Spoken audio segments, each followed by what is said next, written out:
Gary Wozniak, and I am the CEO and founder of Recovery Park. And Recovery Park launched in 2010. Our mission is to create jobs for people with barriers to employment, so people coming out of prison and drug treatment programs. I'm a returning citizen, I'm a recovering addict, so I started this to support other people like me. We are building jobs around food, so growing food, value-added production of food like making salads or complete meals, and then distribution of food into the wholesale and retail space for sale. What you're standing in right now, we call Beta Farm, so it was the first farm that we built in the city of Detroit. It's a little over an acre of land. It's comprised of 8 greenhouses or high tunnels. The high tunnels are soil-based, they're organic. They're set up with solar power to power the operation of the high tunnels, so the inflatable roofs, the roll-up sides, the louvers that open and close for heat or cooling. And we're starting to experiment a little bit with green energy for cars. We have 8 charging stations here.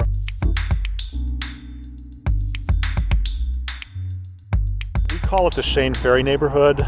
Some people call it Poletown or Black Bottom North. It's really the second oldest neighborhood in the city outside of downtown Detroit and Corktown. It started building in the 1870s, and by 1950 it was completely built out. Okay. And then the decline of the auto industry and other things that happened in the city, it's pretty much empty now.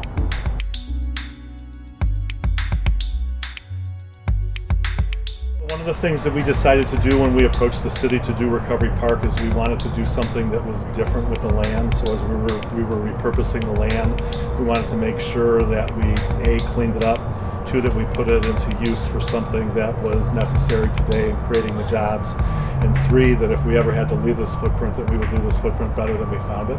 Because I believe that we treat the world like a trash can, then we shouldn't be doing that. So solar fits into that really well. I mean, we're not burning fossil fuels, we're trying to capitalize on something that's a burgeoning industry. We were on the leading edge when we put in our solar panels. Obviously, 3 years later, they're not the most efficient, but for back then they were.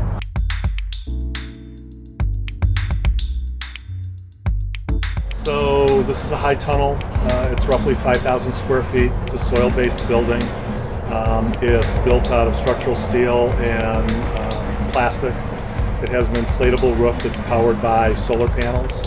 So when we were first doing the concept for the Beta Farm, we couldn't figure out if we wanted to just bring regular electric in here because the grid's pretty shaky in this neighborhood.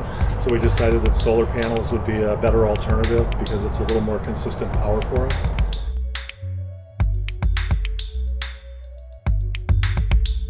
So the first thing that we did was we looked at the size of the greenhouses and what we wanted the power to operate. And then we looked at the loads of each of the pieces of equipment that was going to operate. So the fans, the devices that raise and lower the sides, the louvers, and we sized the panels so that we could make sure that we had enough power. We also wanted to make sure that the panels were providing a little extra power, so we took them in for the winter time, but there were storage batteries attached to each of the panels because in the summertime it could get hot at night, so the sides needed to open and close to heat and cool. And when the sun goes down, obviously you don't have any solar, so the batteries were providing that. So after we did that, we went to the different solar manufacturers and we said these are our needs, and we priced them out, and we worked with our contractor, O'Brien Construction, and they came when they built the high tunnels and they installed them. So it was all done at the same time? It was all done at the same time. It was about a 45-day process from the time we started looking at our options and assembling the data till we actually placed the order. The panels they're not stock, but they took about 30 days to get here, and then a couple days to install. It was really painless.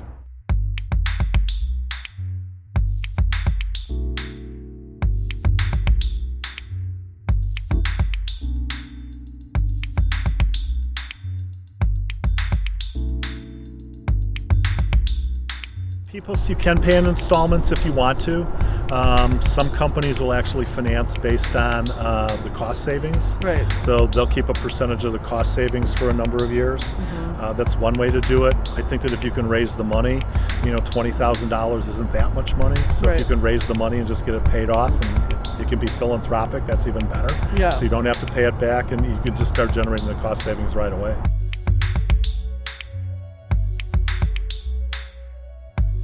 Our next goal is to build a 2.5 acre completely climate controlled greenhouse that will also have a solar component with it. And then we're working with DTE Energy to figure out if we can go with a much larger solar footprint for the neighborhood, or if we have to go with something alternative like a natural gas system or wind. If it's solar panels going on grid, so that we can have constant power, because when we build a large scale greenhouse, we can't let the crops not have access to energy on a regular basis for all the systems that they'll be operating.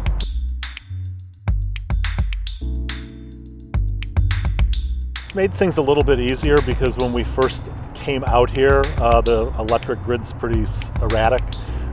Some of the wiring in this neighborhood dates back to the turn of the last century, so like some of the original electric installation. We knew that DTE Energy and Consumer Power were not going to come in and rebuild their grids for us. So, it's really made our life easier just in giving us the stability that we need for the power that we need.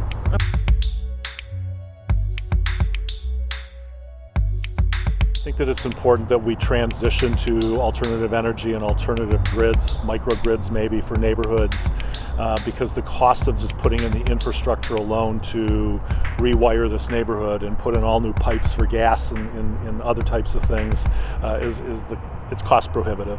Right. So if we can come in as a community partner and we can put in a microgrid that might be able to service 2,500 homes and businesses as they develop in the neighborhood, and they can all participate in the decision making on expanding or decreasing the infrastructure and maintaining it and take us out of that big corporate loop, I think that that's a good advantage.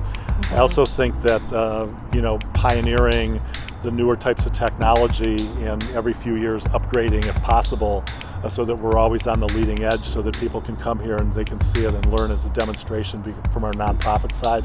I think that that's really, really important.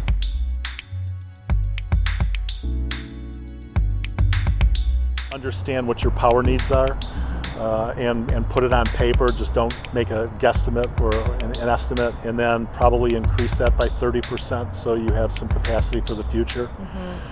Make a decision if you want to tie into the grid or not, because that's an important decision based for equipment needs.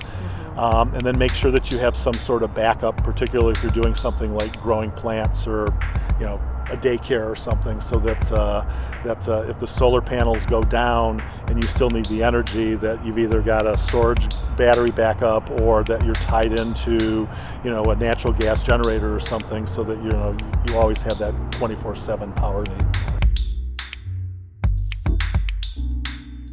Financing of projects like this is getting much easier. You can go to any community development financial institution and talk to them about financing one of these types of operations, and they're more than happy to do that. You can go to the Detroit Economic Growth Corporation, you can go to the Michigan Economic Development Corporation. A number of the foundations are doing this sort of work, and what they're looking for is the cost of the installation and the savings. I would encourage people, if they're going to do solar panels, to start early. Wintertime's a great point to start, so you can get it in the spring or early summer. You can get all your financing, you can have all your calculations, you can order all your parts and everything and get the builders and everything.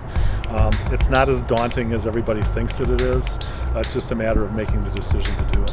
If we can do it, and I didn't know anything about solar panel installation when I started, to where we're at today, anybody can do it.